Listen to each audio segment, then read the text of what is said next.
Hello folks, Greenside Project here, in what for me is quite an unusual video. Normally in my videos I'm showing you the minis I'm painting, showing you what I'm building, talking about how things are going, but this is going to be a different video. This video is going to be me talking about something that I think is very important for us to be thinking about as hobbyists. For a while I couldn't decide what to show visually whilst I was talking. I thought perhaps about doing this in front of a webcam or camera so you'd be able to see me. The downside of that would be you seeing me. And although I'm not exactly proper Nurgle, you know, I think this is the Greenside Project YouTube account's all about the minis. It's not about me at all. I really value the anonymity that the internet gives just because of my profession. It makes it possible for me to do these videos without people knowing who I am. That's a good thing for me. So what I've done is I've quickly taken a few photos from my very, very untidy minis cabinet at the moment for you to have a look at, and I hope that's okay. I wanted to get this video out as soon as I could. You'll understand why in a minute, but that's why I couldn't think of anything more elaborate. It became a choice of either some pictures of minis or just a black screen. So by now many of you will probably have seen Beast of War's update video. I'll put the link in the description. But basically, Beast of War last night uploaded a video where it was just Warren speaking towards the camera, and what he said was they've been put in a position by Games Workshop because Beasts of War are currently an independent subsidiary of Wayland Games, where contractually Games of War could stop Beasts of War talking in any way about upcoming Games Workshop releases, which basically put Beasts of War in a situation, or as I understand it, put them in a situation where Beasts of War had to decide between the sort of financial stability and opportunities offered by a partnership with Wayland Games, or being able to talk about Games Workshop products. Now, as it is, they've chosen to talk about Games Workshop products. You know, they are a mini site. At some point, realistically, they have to talk about Games Workshop products because Games Workshop are globally the most dominant brand by a fair country mile.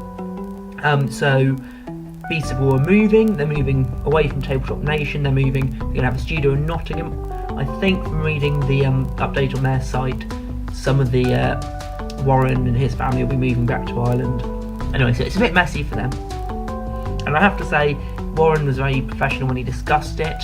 There was no, from Beasts of War anyway, no GW bad mouthing, just sort of a palpable sense of frustration. This is the situation they're in. Now, immediately after this happened, there were lots of comments, people feeling very frustrated about the decision Beasts of War had to make, which I could very much understand. I was very frustrated and angry on their behalf. And a lot of people going back to the point where they're calling Games Workshop greedy. Now, I can understand why people think that.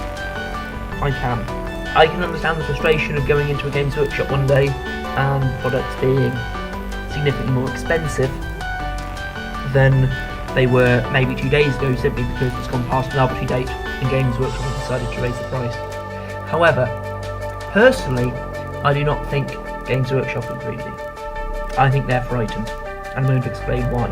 Please note that this isn't necessarily me trying to defend things like the price rises. It's me trying to explain them in a way that I think so. I think in my head I've got a reason why Games Workshop are doing the things which seem so counterproductive to fostering trust and enjoyment amongst hobbyists. And I think that when we say things like they're greedy, although I can understand why people do say that, it's not really understanding the situation. Because it's not understanding the situation, it's not really leading us forward. It's not giving us alternative solutions to the problem. By saying that they're greedy, we're sort of letting everyone off the hook of deciding how we're going to go forward in a meaningful way, because, well, they're greedy, well, they're evil, they're never going to do what we want, let's either try to boycott them, which realistically is never going to work in the numbers that the people would like to happen. We need to understand what Games Workshop are doing these things. So, this is going to be my video to try and explain why. If at any point I start rambling, well, sadly that's just sort of, that's my videos, guys, I'm sorry. I'm going to try and keep this as short as possible. I have written up a few notes here which might help me. So, are Games Workshop a greedy company? Well, I had a look at their profits. Their gross income this year was just short of 130 million, actually just slightly over. their profit was 21 million.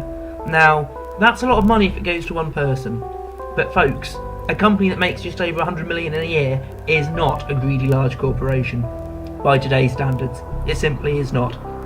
When you think about the number of stores they have, when you think of the amount of time they must spend developing products, this is not a large greedy corporation. You know, for a publicly floating company to be making 21 million in profit a year, that's good, but it's not brilliant. To put it in perspective, you know, Rockstar with GTA 5 have made nearly 10 times as much with one game than Games Workshop makes overall in a year.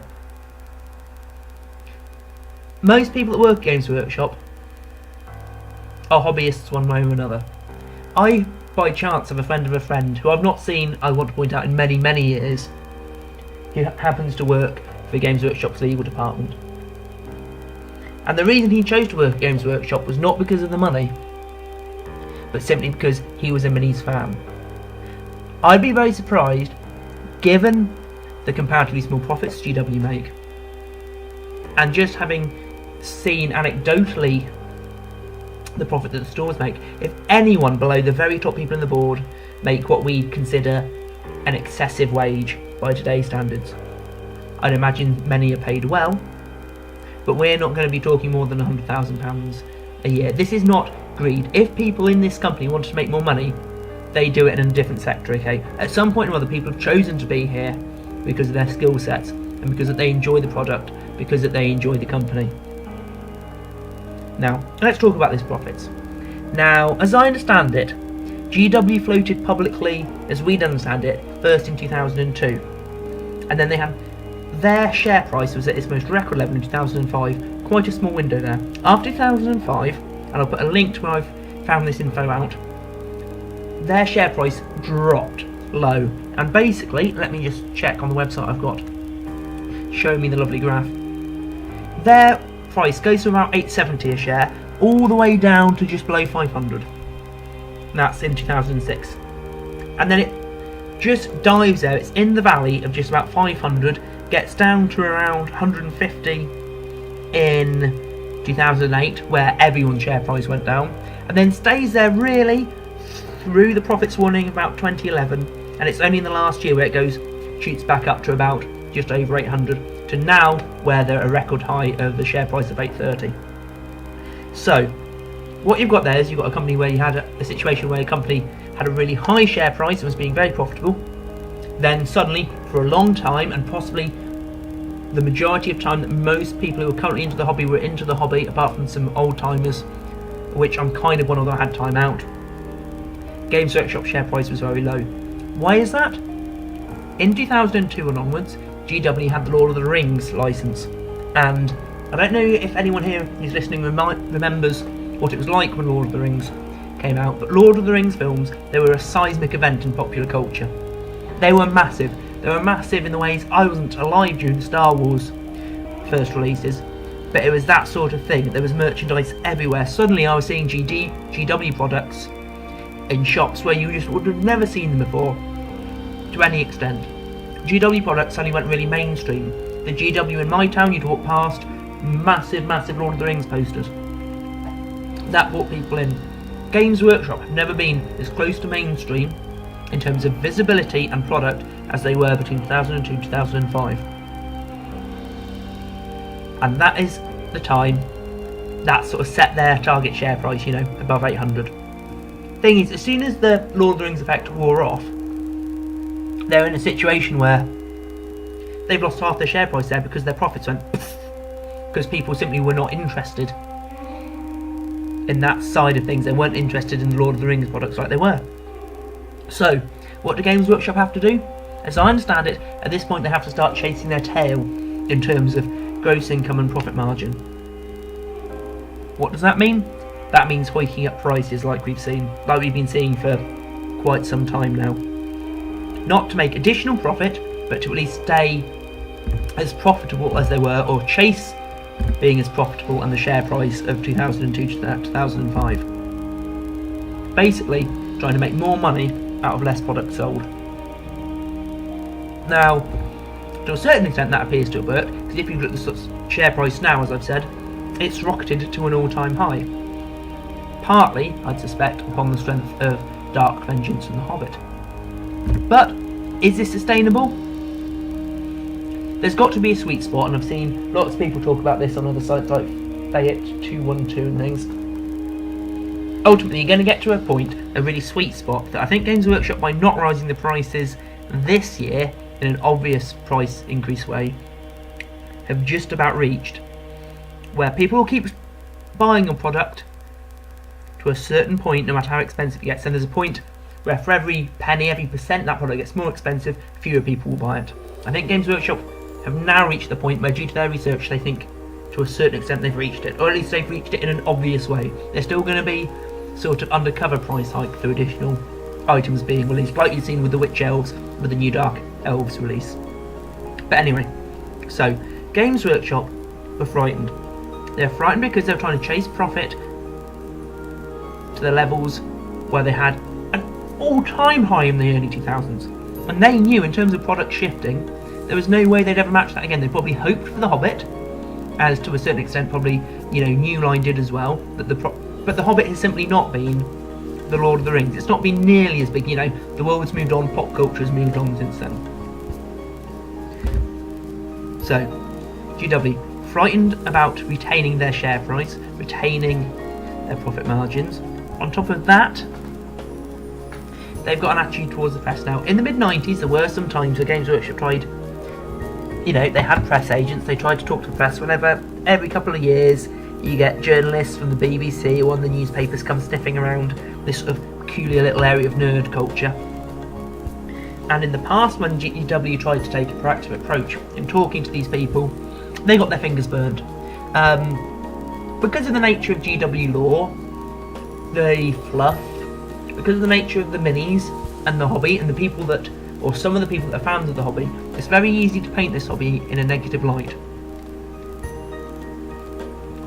Things can look sexist or misogynist, particularly perhaps the lack of any armies with a large number of women.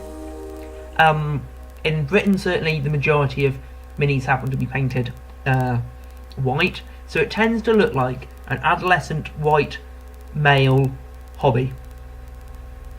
And on top of that, you get strange sort of pseudo-religious things like the Emperor. You get things like the USSR being referenced in terms of the cult of the Emperor. If you are a journalist and you want to paint GW's fluff negatively, and as such us as hobbyists negatively, it's very easy. So I can understand from that perspective why GW, for instance, in the BBC online article that came out a couple of years ago, were not interested in talking to the media. But I think that's bled to a certain extent into their distrust of all media, even media like Beasts of War, which only ever took to describe the miniature hobby and talk to miniature hobbyists in a respectful, constructive way. On top of that, GW will be there thinking, they're doing everything in their power to try and keep their share price high or get it higher back to those early 2000 levels. They're investing a large amount of money. I don't know how much money they invest, for instance, in just the mock-ups and the photos for their box art. But, in terms of the photographer, in terms of the art, you're probably looking at a couple of hundred. They invest money in that, they invest money in promotion, and they're thinking, why should we invest this money, all of our money in this, and then have a site like Beasts of War come and essentially take money off us? Because what Beasts of War, and remember, this isn't Games Workshop's head, this isn't what I think, in Games Workshop's head, Beasts of War are coming in, they've not given Games Workshop any money, but they're making money off the back of Games Workshop product. And Games Workshop, from their perspective, because they're trying to get that share price back up, they're struggling, they're thinking it's pretty, hand in mouth as far as they're concerned. Beasts of War are making money. They want to stop that. As far as Games Workshop are concerned, they need more money to stay viable, to stop being brought out. And Games Workshop seem to work on the premise that there's a finite amount of money in the miniatures ecosystem, okay? There's just only so much money. Let's say Games Workshop think there's only £150 million in the world that people spend on the miniature hobby every year. As a consequence of that, Games Workshop want it all. They don't want to share it, because they don't think that if Beasts of War make money, or any other websites make money, or if privateer press make money. That's an extra 20 million in the pot. They think that's 20 million away from the money they could be making. Now, here's my take on that. In previous videos, I mentioned, for instance, when I did a short talk about the Sisters of Battle, I think the best thing for our hobby is more people into it. The more people into it, and the more diverse group of people who are into it, the more different games there'll be, the more different minis there's going to be. The more we can mention our hobby at work without getting weird looks off people, the more money there'll be. Games Workshop's imaginary £150 million a year that can be spent on product will suddenly, perhaps, there'll be 30% of that again. It'll maybe come up to 200 million a year, 250 million a year. The more mainstream our hobby gets, the more opportunities there will be for us as hobbyists. The more new product there'll be for us as hobbyists. It will be a good thing. And personally, I think sites like Beasts of War, they will help that happen. The more of a professional web presence the miniature hobby has, that's not just things like message boards, as valuable as they are, but things like Beasts of War that present the hobby in a mainstream accessible way, the better. That works well for us as hobbyists, that'll work well in terms of getting new people in. Now, talking of new people in, one of the key reasons I think for GW distrusting things like Beasts of War and feeling like they've got the upper hand, or at least they've got a large amount of bargaining with the miniatures community, is as far as GW are concerned, and I can understand this bit, they are the entry drug for plastic track. People get into miniatures because of GW. Now I know there's going to be people who are into miniatures not through GW, but the vast majority of people in Britain, certainly, and I'd imagine Europe, get into the hobby through either GW products or GW products in a GW store. So Games Workshop think they've got the upper hand there. What can we do to change that? We need to show GW there's more ways of getting into the hobby than the ways they control. Now, I don't have all the answers here in terms of saying that, but that's why GW think that things like Beasts of War aren't necessary for them. We need to make GW start thinking that things like Beasts of War are necessary, and that with sites like Beasts of War, and with a larger miniatures community, and with even different miniatures companies, overall we can expand the hobby. And as we expand the hobby, GW will have more money, smaller companies will get the money in, and Beasts of War and maybe even other mini-journal sites will be able to flourish, and that will be better for everyone. Now GW aren't going to like that because that's a bit of a gamble. At the moment they know that if they use aggressive legal tactics against other sites, they can guarantee a certain amount of income, remember, because they're still thinking about maintaining that share price. They know that with these tactics it can work. For now. I suspect they think it's a bit short term, as with the price hiking. We need to convince them, we need to show that actually a broader miniatures world with lots of outlets, lots of places discussing miniatures and GW miniatures that are not GW controlled will be a positive thing for the industry. And actually, in terms of GW, you want other people doing your promo for you like Beasts of War do in their weeks. You want that. I know I bought units on the strength of Games Workshop products being discussed by Beasts of War. It happens. So I think I've rambled enough for now, and I think I've made the points I'm making, although not as succinctly or brilliantly as I'd have liked. But I don't know, the arguments I'm making are particularly arguments I've seen before, and I have looked at these sort of things, so I hope they've at least given people something to think about. Now I apologise, you've probably heard I've got a bit of a sore throat, I've been munching on a cough sweet, so if you've been wearing headphones and it's been a bit icky, I do apologise about that. Yeah, that's the final crunch I think. So, listen, have a think about what I've said. I'd love to hear your thoughts in the comments. Apologies if you just totally zoned out. I understand that happened. Goodness knows I'm a professional zoned out at the best of times. But I thought someone needed to say it in light of that Beasts of War video, and I hope at least it's given some people some things to think about. So take care everyone. If you're just for someone wanting an update on my Talon, that update's coming in a few minutes anyway. So listen guys, take care, all the best, talk to me in the comments.